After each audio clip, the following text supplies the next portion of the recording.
नमस्कार फ्रेंड्स। आज के लेक्चर में फ्रांस की क्रांति के ही आगे के जो कारण हैं जिनमें जिनमें हम आर्थिक कारणों की चर्चा करेंगे। हम लोगों ने पिछले स्लाइड्स में फ्रांस की क्रांति की पृष्ठभूमि, फ्रांस की क्रांति के होने के राजनीतिक और सामाजिक कारणों उनकी चर्चा की थी। और उसमें हमने पाया था कि जो फ्रांस का जो राजनीति जो थी वो जन कल्याणकारी नहीं थी। राजा जनता की समस्याओं से बहुत परिचित नहीं था, ना ही उसका कोई वास्ता था, ना ही कुलीन जनों का, ना ही पादरी वर्ग का। इसी तरीके से सामाजिक जो जो व्यवस्था थी वो भी चरमराई हुई थी। और वही वही व्यवस्था, वही जो एक टूटी फूटी जर्जर आर्थिक अर्थव्यवस्था भी हमको दिखाई देती है। और वो एक बहुत बड़ा कारण साबित होती है फ्रांस की क्रांति के होने में। तो आइए देखते हैं क्या है फ्रांस की क्रांति की आर्थिक कारण जो है। पहला है अव्यवस्थित अर्थव्यवस्था। जो फ्रांस की जो क्रांति थी, फ्रांस की जो क्रांति के होने के बहुत बड़े कारणों में से एक कारण है उसकी जो अर्थव्यवस्था है वो बिल्कुल भी शेप में नहीं थी। मतलब कि जो राजा है उसकी जो आय है वो एक तरीके से राजा की जो व्यक्तिगत आय है और राज्य की जो राजकीय आय है, दोनों में कोई बहुत ज्यादा अंतर नहीं था। मतलब राज्य की जो पैसे कलेक्ट होते थे, टैक्स के रूप में जो कलेक्ट होते थे, उनको वो अपने निजी कामों के लिए उपयोग में आराम से ले लेता था। कहाँ से धन आ रहा है, किन मर्दों पर पैसे खर्च किया जाना है, कहाँ से रेवेन्यू आय जनरेट होगा, इन सब की कोई भी प्लानिंग नहीं थी, कोई योजना नहीं थी। जिसके कारण जो फ्रांस की आर्थिक स्थिति है उसका कोई एक अनुमान ही नहीं लग पा रहा था। कि बस लोगों को ये पता था कि जो आर्थिक स्थिति है वो खराब है, लेकिन किस हद तक खराब है इसका कोई आइडिया जो क्लासेस हैं, यानी कि कुलीन वर्ग है, राजा है, पादरी, इनको कोई नॉलेज नहीं था, क्योंकि उनका आम जनता से संपर्क ही एक तरीके से खत्म हो गया था। इसी प्रकार से हम लोगों ने पहले भी पढ़ा है कि जो मेनली जो टैक्स जो पे करने वाले जो लोग थे वो थर्ड स्टेट में थे। थर्ड स्टेट जिसमें कि आपके मध्यम वर्ग, डॉक्टर, इंजीनियर, टीचर्स, दार्शनिक, ये सब लोग शामिल है। इसके अलावा किसान, मजदूर और भी जो भी लेबर है वो सब इसमें शामिल थी। और वो लगातार न केवल टैक्स दे रहे थे बल्कि वो बेगारी भी कर रहे थे, जिसको कुर्वी कहा जाता था, वो भी कर रहे थे। लेकिन ये जो राजा जो पादरी वर्ग है, अपर क्लास पादरी वर्ग, और इस तरीके से जो कुलीन वर्ग है, वो कोई भी टैक्स पे नहीं कर रहा था, जबकि सारे पैसे का उपभोग ये दोनों ऊपर के वर्ग ही कर रहे थे। लेकिन उनका किसी भी तरीके का कोई कंट्रीब्यूशन नहीं था इकोनॉमी में। मतलब उनको पैसे इकोनॉमी वो किसी तरीके से मनी जनरेट करने के लिए उनका कोई कंट्रीब्यूशन नहीं था। They were just enjoying money, hard earn money of third state people. इसीलिए कहा जाता था कि फ्रांस में पादरी पूजा करते हैं, कुलीन युद्ध करते हैं और जनता टैक्स देती रहती है। ऐसी इस व्यवस्था में जिसमें इतना विभेद है कि एक वर्ग है वो ही सारा का सारा टैक्स पे कर रहा है, तो ये तो एक तरीके से अवश्यंभावी ही हो जाता है कि कहीं ना कहीं असंतोष जो है वो बुरी तरीके से पनप रहा है समाज में। जो टैक्स वसूल करने की जो प्रणाली है उसमें भी कोई नियम नहीं था, उसका भी कोई एक रूपता नहीं थी उसके अंदर।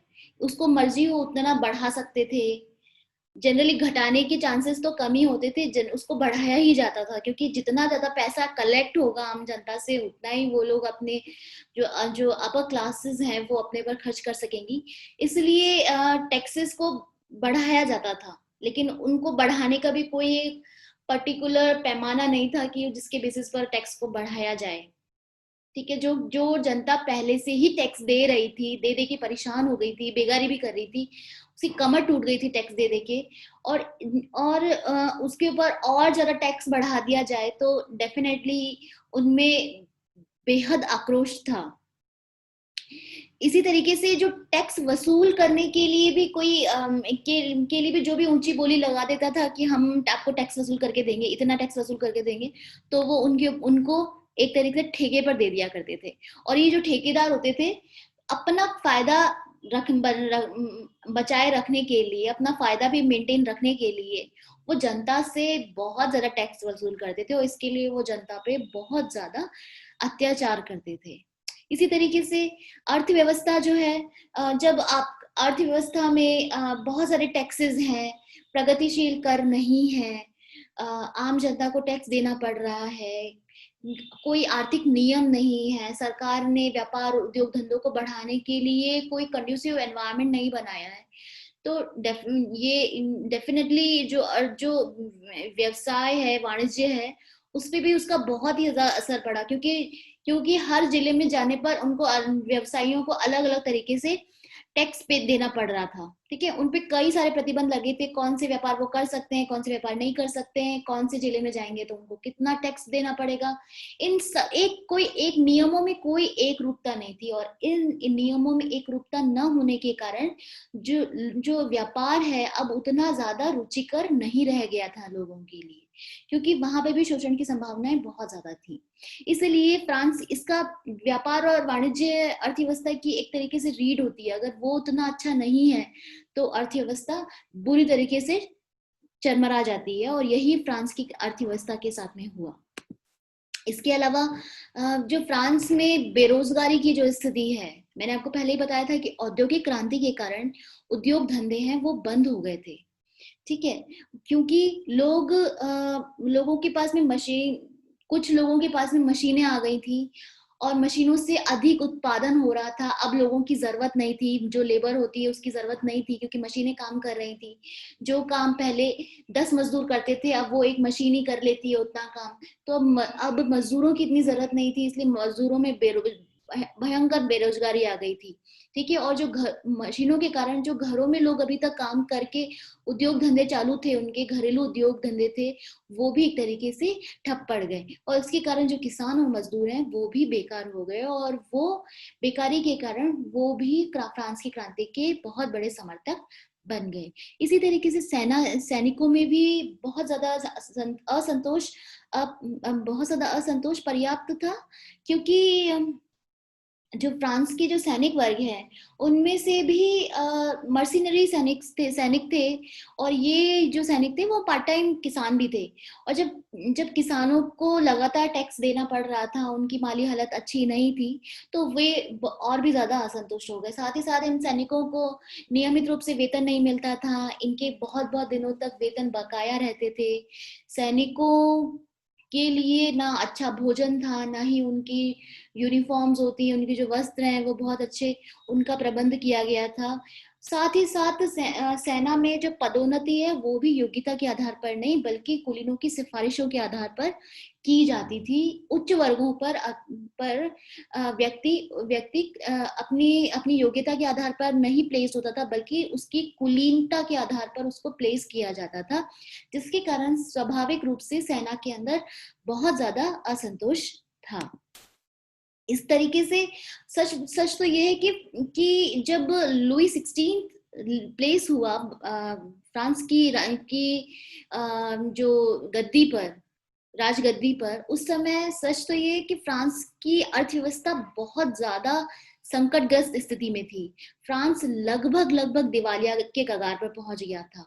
फ्रांस के राजाओं ने एक तो बहुत ज्यादा फिजूल खर्ची की, दूसरा जो लुई 14 था, जो कि उसके ग्रैंडफादर थे लुई 16 के, उन्होंने बहुत सारे युद्ध किए यूरोप में, और इसके कारण जो शाही कोष है वो एक तरीके से खाली हो गया। उनकी मृत्यु के बाद में लुई 15 ने ऑस्ट्रिया का जो उत्तराधिकार युद्ध हुआ, और साथ ही साथ सेवन ईयर वॉर हुए, उनमें भी भाग लिया, जिसके कारण राजकोष और ज्यादा खाली हो गया। जो राजकोष पहले से ही खाली था वो और खाली हो गया, और अंततः जब लुई 16 ने फ्रांस की जो अमेरिका का स्वतंत्रता संग्राम है उसमें भाग लिया, उसके बाद में फ्रांस की जो आर्थिक दशा है वो बिल्कुल ही चरमरा गई। साथ ही साथ मैं आपको लगातार बताती जा रही हूँ कि सम्राट सम्राज्ञी और उनका जो परिवार है, कुलीन वर्ग है, वो राज्य राज्य का बहुत सारी जो राशि है का परसेंटेज है वो उन पर ही खर्च किया जाता था। फ्रांस का महल तो एक तरीके से लूटपाट का साधन था। एक तरफ दोषपूर्ण कर प्रणाली थी और दूसरी तरफ एक वर्ग था जो कि कोई टैक्स नहीं दे रहा था, सिर्फ उस धन का उपभोग कर रहा था खुद के एंजॉयमेंट के लिए, ऐशो आराम के लिए। जो किसान था, जो कि पहले से ही गरीब था, वो और ज्यादा गरीब हो गया, वो ही करदाता था केवल। इस तरीके से राजकोष की स्थिति है जो वो बहुत ज्यादा शोचनीय हो गई थी। सच तो ये है कि फ्रांस में आय के अनुसार व्यय करने के बजाय व्यय के अनुसार आय को निश्चित किया जाता था।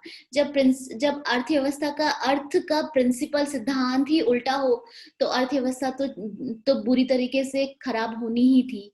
और यहाँ पर भी जो फ्रांस की जो फ्रांस का जो केंद्र है, राजा, वो नहीं संभला और उसने राज्य ऋण ले लेकर अपनी अपनी जरूरतों को पूरा करने की कोशिश की। इसी कारण राज्य ऋण है वो भी बहुत ज्यादा बढ़ता चला गया। अब तो मूलधन तो क्या, फ्रांस ब्याज चुकाने की भी स्थिति में नहीं था और इस कारण से फ्रांस लगभग दिवालिया स्थिति में पहुंच गया। तो एक आप समझ रहे हैं कि एक जो वर्ग है वो टैक्स पे कर रहा है, दूसरा वर्ग है वो टैक्स को एंजॉय कर रहा है। राज्य ऋण ले रहा है, उसको चुकाने की स्थिति में नहीं है। फ्रांस की स्थिति, आर्थिक स्थिति बिल्कुल खराब हो गई है। अब एक तरीके से बस विस्फोट की जरूरत थी और जैसे ही वो चिंगारी लगी, फ्रांस में क्रांति प्रारंभ हो गई। अर्थव्यवस्था असंतोष का एक बहुत बड़ा कारण होती है और ये बहुत बड़ा कारण साबित हुई फ्रांस की क्रांति के प्रारंभ होने में। धन्यवाद। आज के लिए इतना ही।